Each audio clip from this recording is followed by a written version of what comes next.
نحمدہ و نصلی علی رسولہ الکریم اما بعد۔ جیسے کہ ہم سب جانتے ہیں کہ کچھ عرصہ پہلے آپ لوگوں کے سامنے اس بات کی ہم نے خواہش ظاہر کی تھی اور عہد کیا تھا کہ ہمارے ماحول میں، ہمارے محلوں میں، علاقوں میں، ہمارے گھروں میں کچھ لوگ، بلکہ زیادہ تر لوگ، اور اگر میں کہوں کہ خواتین ان چیزوں کی طرف زیادہ جاتی ہیں کہ کاروبار نہیں چل رہا تو کسی نے کچھ کروایا ہے، بچوں کی شادی نہیں ہو رہی تو کسی نے کچھ کروایا ہے، اس طریقے کی باتیں آ جاتی ہیں۔ لوگ سوچتے ہیں ٹونا ٹوٹکا ہے، سفلی ہے، جادو ہے، اور اس سوچ کی وجہ سے بہت سارے لوگ جعلی پیروں، فقیروں اور الٹے سیدھے لوگوں کے پاس جا کر کے اپنا پیسہ، اپنا وقت، اپنا ایمان بھی خراب کرتے ہیں۔ بلکہ بعض چیزیں تو ایسی سننے میں آئیں، جعلی پیروں فقیروں کے چکر میں بہت ساری بہنوں نے اپنی عزت بھی خراب کر لی۔ اللہ ایسے مستنڈوں سے ہماری حفاظت فرمائے، ایسے نالائقوں سے امت کی حفاظت فرمائے جو ایمان بھی لوٹتے ہیں، عزت بھی لوٹتے ہیں، پیسہ بھی لوٹتے ہیں۔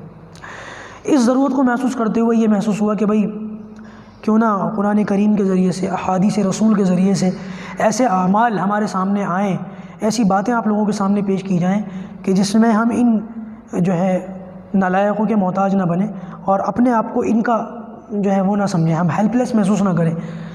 تو بہتر یہ ہے کہ ہم قرآن مجید سے فائدہ اٹھائیں۔ قرآن مجید صرف تعویذ بنا کر دھو کر کے پینے کے لیے نہیں آیا، صرف طاقوں میں سجانے کے لیے نہیں آیا، صرف کاروبار شروع کرنے سے پہلے یا کسی گھر کی اوپننگ سے پہلے قرآن خوانی کے لیے نہیں آیا، بلکہ قرآن سے ہم باقاعدہ اس پر عمل کر سکتے ہیں، باقاعدہ قرآن مجید کو ہم اپنی زندگی کے اندر، پریکٹیکل زندگی کے اندر لا سکتے ہیں۔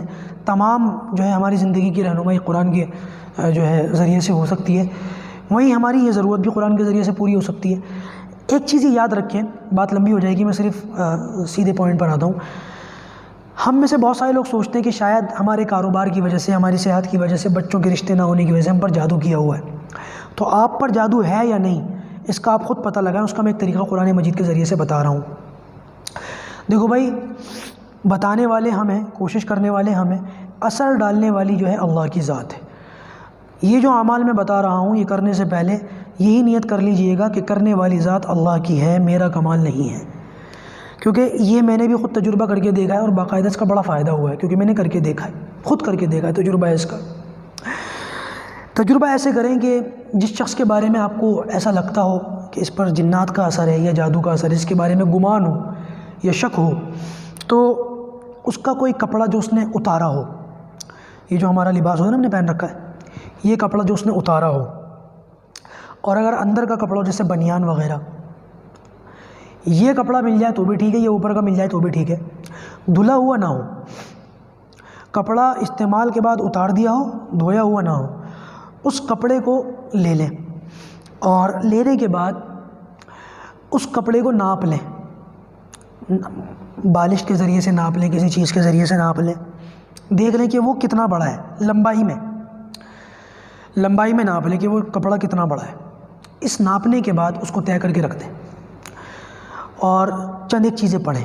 نمبر 1، درود شریف پڑھ لیں 7 مرتبہ یا 11 مرتبہ، اور یہ پڑھنے کے بعد آپ کو 3 مرتبہ سورۃ فاتحہ پڑھنی ہے، الحمدللہ رب العالمین، 3 مرتبہ۔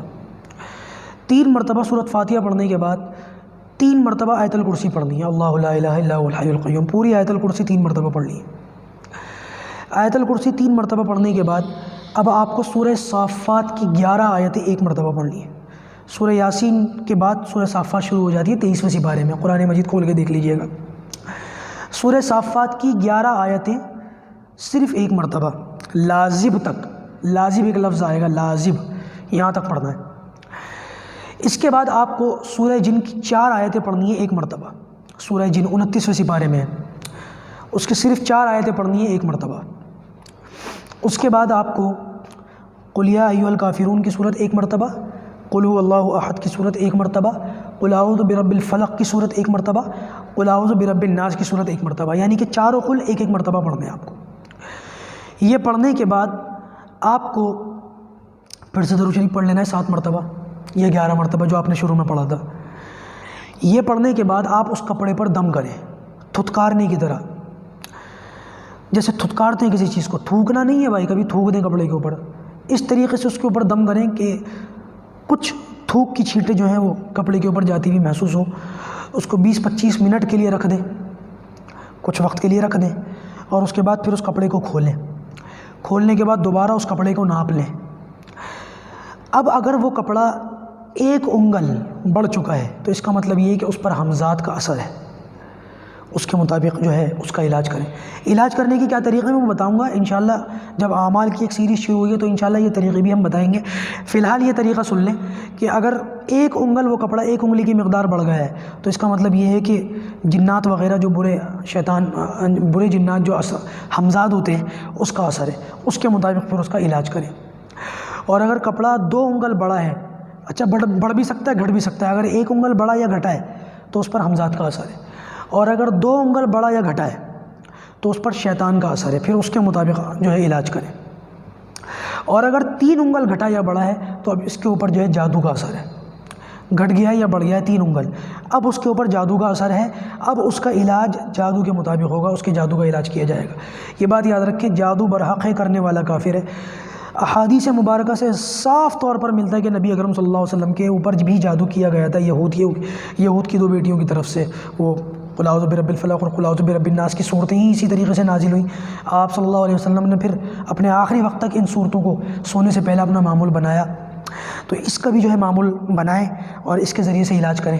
اور اگر کپڑا گھٹتا بھی نہیں ہے بڑھتا بھی نہیں ہے تو پھر اس بندے کے اوپر کسی قسم کا کوئی اثر نہیں ہے، بلکہ بیماری جو ہے وہ جسمانی ہے. ڈاکٹری اور طبی علاج کریں. پھر بھی ڈاکٹری اور طبی علاج کرتے کے ساتھ ساتھ 25 مرتبہ سورۃ فاتحہ پڑھ کے اس کے اوپر دم کریں اور پانی پر دم کر کے اس کو پلائیں. انشاءاللہ وہ جسمانی بیماری بھی ختم ہو جائے گی. جو کچھ پڑھنے کا تھا یہ دوبارہ سن لیجئے گا، نہیں تو میں پھر بتا ہی دیتا ہوں. 7 یا 11 مرتبہ درود شریف، اس کے بعد سورۃ فاتحہ 3 مرتبہ، آیت الکرسی 3 مرتبہ، اور سورۃ صافات کی 11 آیتیں 1 مرتبہ، سورہ جن کی 4 آیتیں 1 مرتبہ، چاروں قل 1 مرتبہ، اور اس کے بعد پھر 7 یا 11 مرتبہ درود شریف. اور پھر یہ پورا پروسیس جو میں نے بتایا تھا. اللہ پاک ہم سب کو بری باتوں سے محفوظ رکھے، شیطانی اثرات سے، جنات سے اور جادو اور ان چیزوں سے اللہ پاک ہماری حفاظت، ہمارے بچوں کی حفاظت رکھے. آمین.